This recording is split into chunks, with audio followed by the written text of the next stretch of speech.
یہ تو کہنا بہت آسان ہے، بیٹا یہ کام ناراض جی امی جی ابھی کرتی ہوں. سنیں ناراض تو وہ ہوں گی لیکن کم ہوں گی. ناراض تو ہوں گی پر ان کو سمجھ نہیں آئے گا کہ کس بات پہ ناراض ہوں، یہ سمجھ نہیں آ رہا. اچھا ابھی جیسے بیٹا یہ کام کر دو، جی امی جان اب یہ بن گیا آپ پیپل پلیزر، ٹھیک ہے.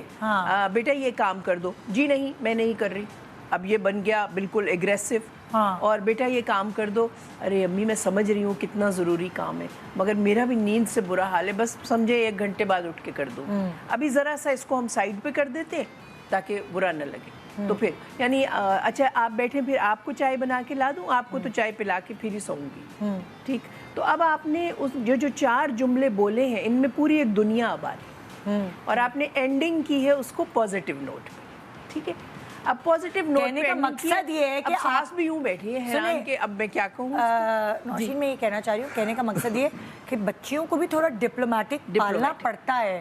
ہم جو بالکل مطلب آج کا زمانہ وہ نہیں ہے کہ ہم سیدھا سیدھا سیدھا سیدھا رہن دیں، وہ ہر فیلڈ میں ان کو تھوڑا سا بہت اسٹریٹ فارورڈ نہیں ہونا چاہیے. نہیں، نو اور یس جو ہے نا یہ نہیں چلتا. نو اور یس آپ جہاں زیادہ رکھیں گے وہاں پر تعلقات ٹوٹ جائیں گے نا. اچھا اب بلیک اینڈ وائٹ سوچ کے اب انہوں نے اپنا پوائنٹ آف ویو ایک ان کو سمجھایا، ان کو دیا، آپ بھی کوئی اس طرح کی بات کر سکتے ہیں؟ ظاہر ہے سب کا الگ الگ پوائنٹ آف ویو ہے. جی میں ان کی بچی کی کہانی لے کر، میں اس بچی کی کہانی کے حوالے سے بات کر رہا ہوں کہ یہ زیادہ تر ایسے واقعات جو ہوتے ہیں نا وہ ہمارے جو درمیانی طبقہ ہے مڈل کلاس، اس میں یہ چیزیں زیادہ ہوتی ہیں. اور ایسے موقع پہ جیسے بڑی بہو کا ان کے ساتھ ایسا سلسلہ ہوا، وہاں سسر اپنا کردار ادا کرتا اوکے جو کہ کرنا چاہیے. یعنی کہ انصاف کرنے میں سسر کا کردار ہوتا ہے کہ سسر ہمیشہ بہو کے ساتھ ہوتا ہے. یہ ہمارے پورے معاشرے میں اس چیز کا ہے کہ سسر جو ہے نا وہ کبھی بیٹے کا ساتھ نہیں دیتا، وہ ہمیشہ بہو کا ساتھ دیتا ہے اور اپنی بیوی کو سمجھاتا ہے کہ ایسا نہ کرو، اس طرح سے یہ بات ہے. اور یہ جس تکلیف سے گزری ہیں، اس طرح ہمارے معاشرے میں بے شمار ایسی بچیاں ان تکلیف سے گزر رہی ہیں. لیکن اس کا حل جو ہے جیسے انہوں نے فرمایا کہ آپ نے بھی وہ بات کی کہ اگر وہ کہتی ہیں کہ یہ کام ہے میں تھوڑی دیر بات کر دوں گی تو مسئلہ وہیں پہ ہے، ناراض تو وہ وہیں پہ بھی رہیں گی. بس کچھ کریکٹر ایسے ہیں، ہماری کچھ مائیں، ہماری ساس یا کچھ ایسی ہیں جو وہ یہ چاہتی ہیں کہ جو اچھے گھرانے سے آئیں، کھاتے پیتے گھرانے سے آئیں، انہوں نے ساس کی ذرا زیادہ خوشامد کر دی، خدمت کر دی یا اس طریقے سے، وہاں پہ یہ مسائل پیدا ہوتے ہیں. اور یہ معاملہ صرف اس وجہ سے ہی حل ہو سکتا ہے کہ جب وہی بات ہے کہ بہو کو بیٹی سمجھا جائے. کیونکہ اس پہ اختلاف ہو جائے گا کہ کبھی بہو بیٹی نہیں بن سکتی، لیکن اگر بیٹی بن کر بہو خدمت کرتی رہے، آہستہ آہستہ وہ جگہ بنا لیتی ہے. آج کل کی بیٹیاں خدمت نہیں کرتی بھائی، بہو کرتی ہے. میں کہتا ہوں کرتی. یہ مثال غلط ہوتی ہے. یہ پوائنٹ بہت اچھا ہے. پلیز میری بات پہ غور کیجئے. اگر بہو مسلسل خدمت کرے، احترام کرے، سب سے بڑا رشتہ ہے رسپیکٹ کا. اگر رسپیکٹ ہے ساس بہو کی کر رہی ہے اور بہو ساس کی اور سسر بہو، ان سب رشتوں میں دیورانی میں جیٹھانی میں کہ سسر سب سے بڑا ہے گھر کا، سب میں اگر رسپیکٹ کا ایک رشتہ ہے تو وہ دوسری بات.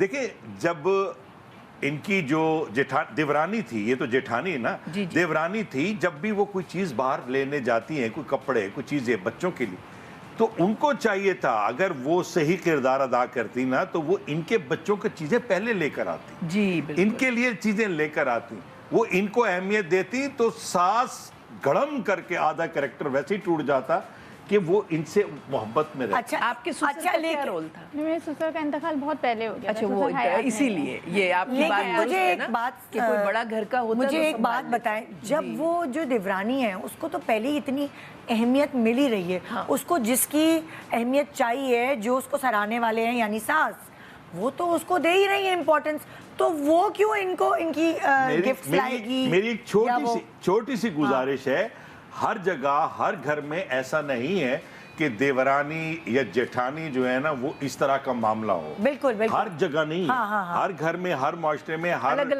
فیملی میں نہیں, ہر ایک کی ابھی ہم ان کی کہانی کو لے کر اس پہ کامنٹ کر رہے ہیں, تو اگر ہم تاکہ بہت سارے لوگ اسی طرح کی سے جھوٹ رہے ہوں گے, سچویشن سے گزر رہے ہوگی, بہت کامن ہے. تو ابھی ہمارے دماغ میں جو کہانی ہے وہ جنرل نہیں ہے, وہ یہ ہے اسپیسیفکلی جو ان کے ساتھ ہوا اس وقت کیا کرنا چاہیے تھا. کیا ان کو 13 سال پہلے یہ اسٹیپ لینا چاہیے تھا, جیسے کہ آپ نے کہا اپنی امپورٹنس انسان کو ایک مطلب اگر اس کو لگے کہ وہ یہاں ڈور میٹ کی ویلیو نہیں ہے, اس کی ویلیو نہیں ہے, اور وہ پھر بھی کرے جا رہا ہے, یہ راستہ اختیار کر لے, وہ راستہ اختیار کر لے کہ کسی طرح میں ان کو خوش کروں, کسی طرح میں ان کو پلیز کروں. اس نے اپنی زندگی کی 13 امپورٹنٹ سال نکال دی, جس میں اس نے اپنے بچے بھی پالے, خدمتیں بھی کی, مگر پھر بھی وہ پلیز نہیں کر سکی. جہاں وہ 13 سال بعد الگ ہوئی, اس کی اہمیت کا اندازہ دوسروں کو ہوا, کایا پلٹ گئی. ساس فوراً بنانے آ گئی. میں یہ کہوں گا کہ انہوں نے جو سب سے اچھا کام کیا نا, ایک دم جلدی فیصلہ نہیں کیا. میں ایک مرد یا سسر یا باپ کی حیثیت سے بات کر رہا ہوں کہ انہوں نے ایک دم جلدی فیصلہ نہیں کیا, تھوڑا وقت لیا, اپنے آپ کو بھی مضبوط کیا اور دیا کہ چلو شاید اب سنبھل جائیں. اور جب دیکھا نا کہ نہیں سنبھل رہے, پھر جب ایک پکا فیصلہ کر کے گئی ہیں نا, تو تب ان کو احساس ہوا. اگر یہ جلدی فیصلہ کر رہے تھے تو شاید یہ احساس لیکن وہ 13 سال فیصلہ ان کی مینٹل ہیلتھ نہیں کروایا. فیصلہ انہوں نے تب بھی نہیں کیا. وہ تو بیچاری 15 دن ڈپریشن میں رہی. آپ کو پتہ ہے کلینکل ڈپریشن اور 15 دن ایڈمٹ بہت بڑی بات, بہت ہی بڑی بات. اچھا اب میں رابعہ آپ سے بھی پوچھنا چاہوں گی, جیسے میں نے ان سے بھی میں یہ پوچھ رہا ہوں ان کے سسر ہیں نا؟ نہیں. اچھا میں اس سے پہلے بریک پہ جو رابعہ آپ سے کہہ رہے تھے وہ گھر کے بڑے ہوتے ہیں, وہ جو سسر ہوتا ہے نا اس کا ایک کردار ہوتا ہے, وہ اپنی بہو کے ساتھ. کیپنگ اسائڈ آل دا رشتاز, ان کے ہسبینڈ کہاں تھے یہ پورے 13 سال؟ ان کا کام تھا یہ بیلنس رکھنا, ان کا کام تھا کہ چیک رکھنا اپنی بیوی پہ اگر وہ کسی ٹراما سے گزر رہی ہیں. تو مطلب کیا وہ رشتہ نہیں تھا آپ دونوں کے بیچ میں کہ آپ کھل کے ان سے بتا سکتے تھوڑا کمپرومائز کر لو, تھوڑا کمپرومائز, کوئی بات نہیں, امی ہے بڑی سمجھ لو, چھوڑو امی کا تو اچھا تم ادھر دیکھو ہی نہیں, تم مطلب وہ مجھے کنسول وہ کرتے رہتے تھے کہ اچھا چلو چھوڑو جانے دو, تم دل چھوٹا نہیں کرو.